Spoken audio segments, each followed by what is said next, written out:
Doctor साहब, एक viewers है हमारे जो पूछते हैं कि उनका टी पॉइंट पर घर है और फेसिंग साउथ है, तो उसके वास्तु के बारे में कुछ बताइए।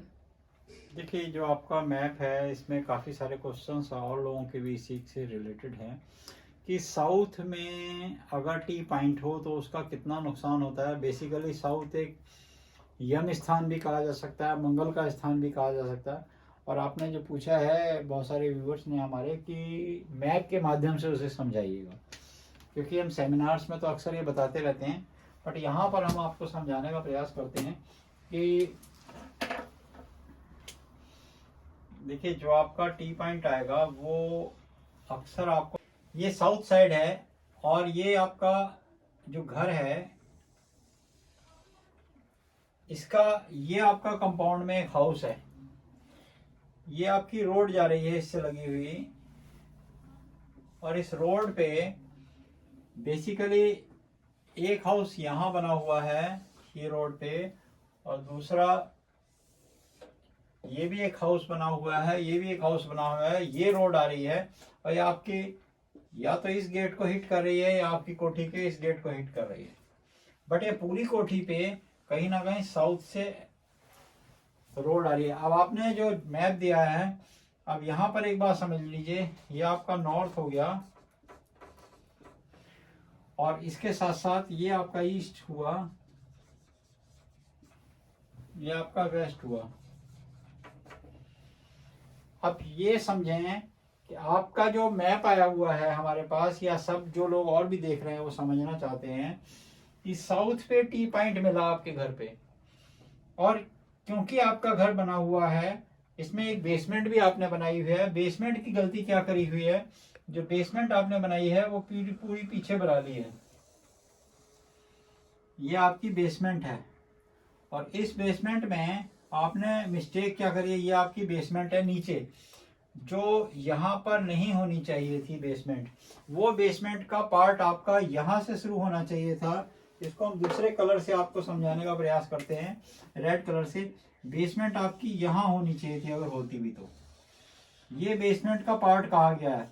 ये आपका नॉर्थ और ईस्ट के पार्ट में बेसमेंट पार्ट ठीक है। एक बार को बेसमेंट होना नहीं चाहिए, अगर है तो ठीक है।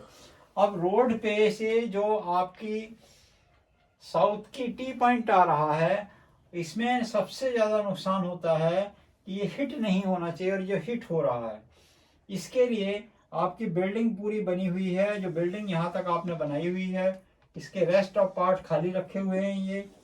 ये आपका कवर्ड एरिया है। ये कुल मिलाकर अगर हम आपको समझाने का बता देते हैं, ये आपके जो एरिया है इस तरह से आपकी बिल्डिंग बनी हुई है।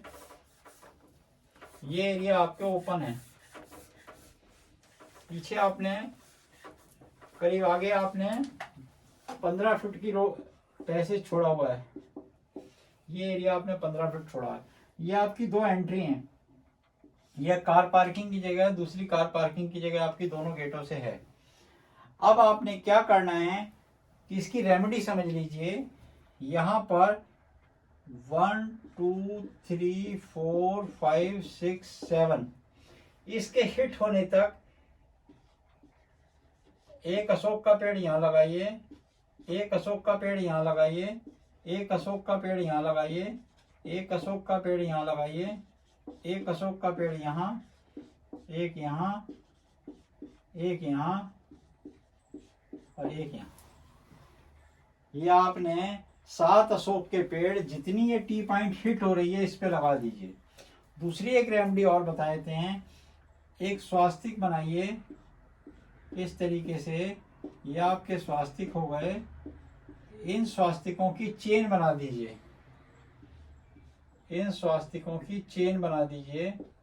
यह आपने अक्सर देखा होगा। इन स्वास्तिक की नंबर ऑफ 5 भी बना सकते हैं और 7 भी बना सकते हैं। हर अशोक के पेड़ के पीछे एक वॉल पे बना दीजिए। इसको हम आपको ड्रॉ करके दिखा देते हैं कि किस तरीके से इसको आपने बनाना है।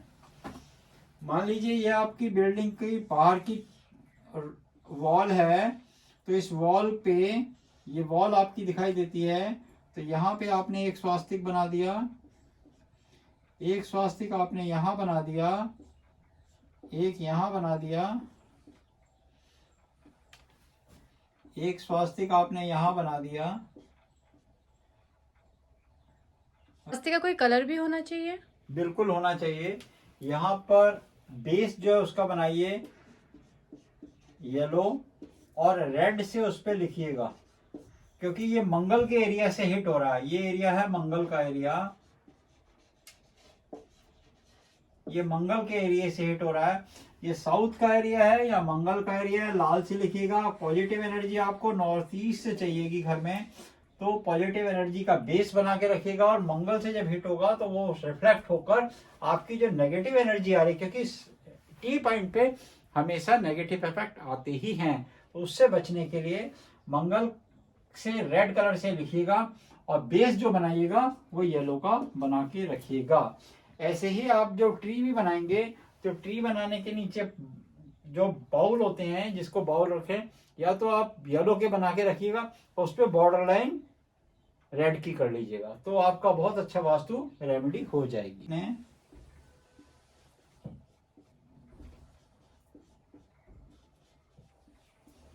ये अशोक के पेड़ लगा दिए, इसके ठीक सामने आपने जब लगा देंगे 5 या 7 हमने आपको नंबर बताया है। ऐसा करने से काफी हद तक इसकी रेमेडीज हो जाएगी। और जो इसकी मेन एंट्री है इस पर एक आपने वास्तु दोष निवारण यंत्र, वास्तु दोष निवारण यंत्र, ये एक इस एंट्री पर और एक इस एंट्री पर लगा दीजिए। ये आपने लगाना होगा। इसको लगाने से कहीं हद तक इसका दोष खत्म हो जाएगा। और एक यंत्र बड़ा आता है जो इनके बीच में, जब आप ये लगाएंगे तो इसके बिल्कुल बीच में यहाँ पर एक बड़ा यंत्र लगाना है, उसका नाम है पाकुआ। पाकुआ यंत्र वो एक तरह का शीशा होता है, यहाँ पर समझ लीजिए, एक तरीके का ऐसा शीशा होता है जो किसी भी चीज को मिनिमाइज कर देता है, वो बिल्कुल छोटा कर देता है। तो ये आपका टी पॉइंट का एरिया कम हो जाएगा और आपके घर का काफी हद तक वास्तु दोष कम हो जाएगा। जब तक आप रहेंगे तो उसका इतना नेगेटिव इफेक्ट नहीं होगा। बस इस पेड़ों की ध्यान रखिएगा, जो ट्री लगाएंगे इनकी कभी भी, क्योंकि नेगेटिव इफेक्ट इस पे आएगा, इससे जो नेगेटिव इफेक्ट आ रहा था वो पॉजिटिव इफेक्ट में कन्वर्ट हो जाएगा, विशेष रूप से इस घर में रहने वाली महिलाओं के लिए, क्योंकि अशोक का ट्री जो है महिलाओं के लिए बहुत अच्छा माना गया है। ये वास्तु दोष का निवारण भी करता है। जैसे आम का या अशोक का पेड़ होना, ट्री लगाने से इस तरह की रेमेडीज होती है। और कोशिश ये कीजिए कि इसके लिए आप हमसे संपर्क कीजिए, तब हम आपको बताएंगे कि इस एरिया को फिल कर लीजिएगा, ताकि आपकी बेसमेंट जो साउथ वेस्ट की है या नॉर्थ वेस्ट की है वो थोड़ी भारी हो सके।